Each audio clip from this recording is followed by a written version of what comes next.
Why do we wear a mask and a facade? We're hiding the true self, the authentic self.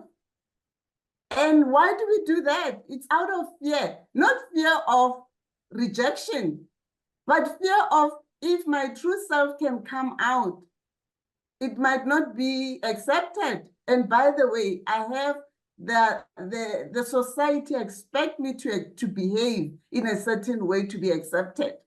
So whom are you entertaining? Are you entertaining the society, the system, and the other, or are you entertaining yourself? Are you sovereign unto self?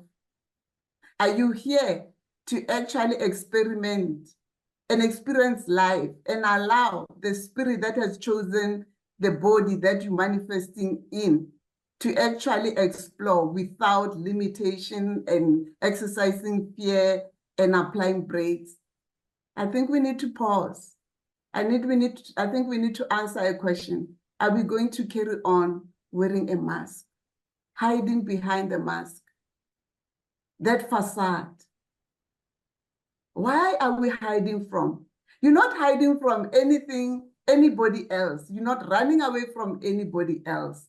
The truth of the matter is, sad as it is, we're hiding away from self. We're running away from self. We are fearful of coming home to self.